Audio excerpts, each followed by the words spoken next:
Hey, what's going on, guys? Welcome to the channel. I'm Ben, and as a previous KLR650 and Tenere 700 owner, I have been really excited to see all of the new bikes that are coming on the scene that are going to be lighter, maybe a little bit closer to the ground, not have quite as much horsepower as I would like to see, of course, especially in comparison to their weights.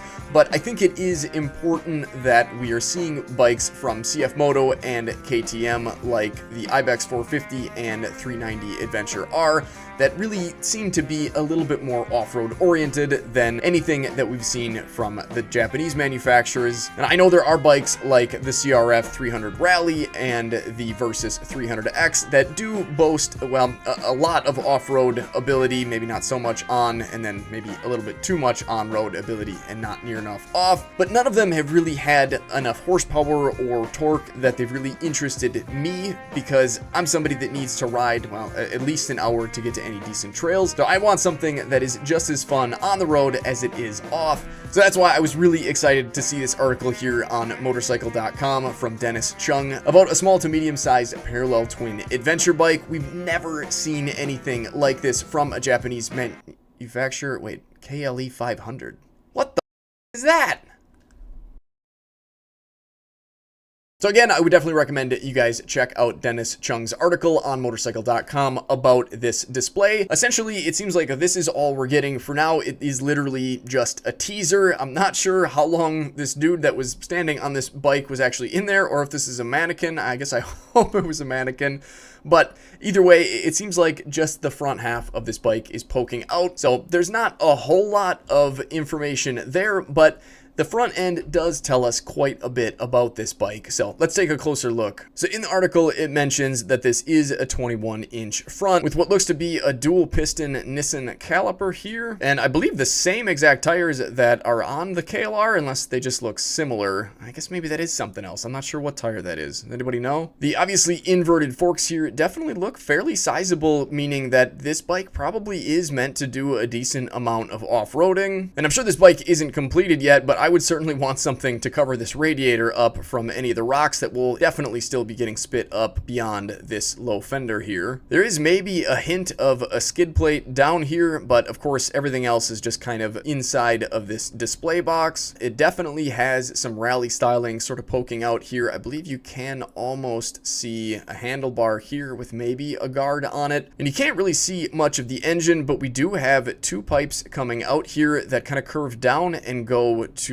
our left, the rider's right. And for clarification, Kawasaki has not come out and said that this is going to be a KLE 500. It just says KLE established in 1991 on the side of the box. But because of the way the exhaust system looks and comes out at an angle towards the rider's right, Dennis thinks that this has got to be the same engine that they're already using in the Ninja 500. So if we take a look at Kawasaki's website and the listing for that bike, we should be able to see a few photos. And if we zoom in a bit, yeah, those pipes look a lot like the same ones poking out of the KLE display, which means we can now dig into the Ninja 500 engine specs and probably figure out just about how much horsepower and torque we can expect from the new KLE adventure bike. So let's see if we can't find some specs on this. So this is a 451cc parallel twin dual overhead cam, liquid cooled, 11.3 to 1 compression ratio, and 51 horsepower at 10,000 RPM. Only 31.7 foot-pounds of torque at 7,500 RPM, which is substantially less than the KLR, but depending on the weight of this bike and the extra, well, 10 or so horsepower, that might not matter. And of course, most of the time when they take motors out of sport bikes like this, just like the MT-07 or FC-07 when they put it in the Tenere 700, they certainly do a few tweaks to make it a little bit more off-road oriented in its power delivery. So it's probably a pretty safe bet that Kawasaki will do something like that for whatever this KLE is going to be. But I suppose if they call it a 500, then it at least sounds a lot bigger than bikes like the 390 Adventure R and the Ibex 450. Something that a lot of you KLR owners are going to be pretty happy to see is that the transmission does have a 6th gear, which will, I think, be a pretty nice combination between this horsepower, this torque, hopefully a sub 400 pound weight.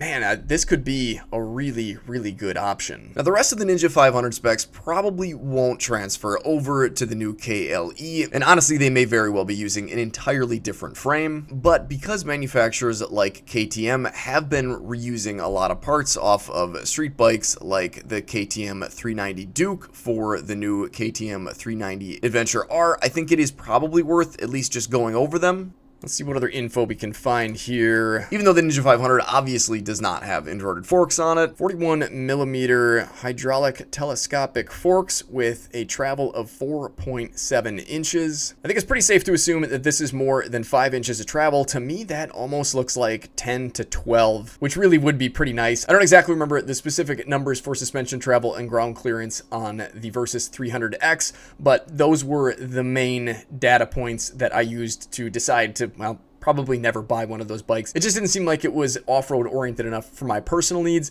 but this bike, this looks like it definitely is. The rear suspension, I'm sure, is going to be totally different and hopefully miles ahead of this 5.1 inches of travel. I would assume that the back half of the KLE isn't going to look anything like the rear end of the Ninja 500 here. As far as technology goes, it looks like they've got an assist and slipper clutch, economical riding indicator, smartphone connectivity, ABS, and ergo fit.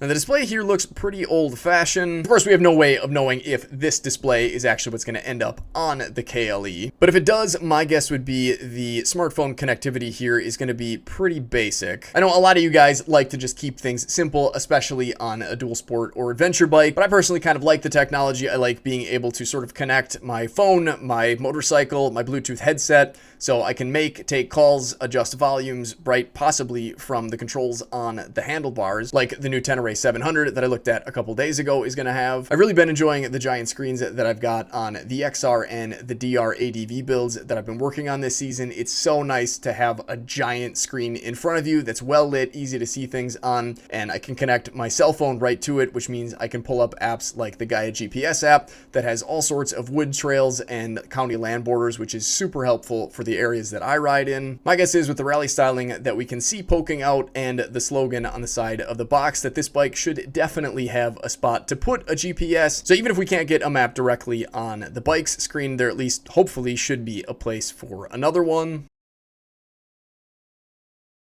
All right, how about details? What do we have there? Rake is only 24.5 degrees, and my guess is they're going to have to change that. It seems like they had to have. I guess it's hard to tell at that angle, though. Maybe it's not any different. And for reference, the Gen 3 KLR has a 30-degree rake. I believe the previous gens had like a 28-degree rake, and 27, 28, 29, 30 is kind of what you see in the sort of dual sport adventure category. The further out that front wheel is, the larger that rake number is, the easier the bike sort of floats around in terrain like sand and stuff. If the rake is drawn back in a little bit, then your steering is a little bit quicker, and I'm finding on bikes like my XR650L that has a little bit less rake than my DR, that does make for a little bit quicker handling off-road in really tight trails like single track. So it's hard to say if that number really means anything, but it will be interesting to see what the final numbers are. Seat height on the Ninja is 30.9 inches. My guess would be that this bike is going to be a bit higher off the ground, possibly a little bit closer to the original KLE 500 numbers, which were right around 33.5.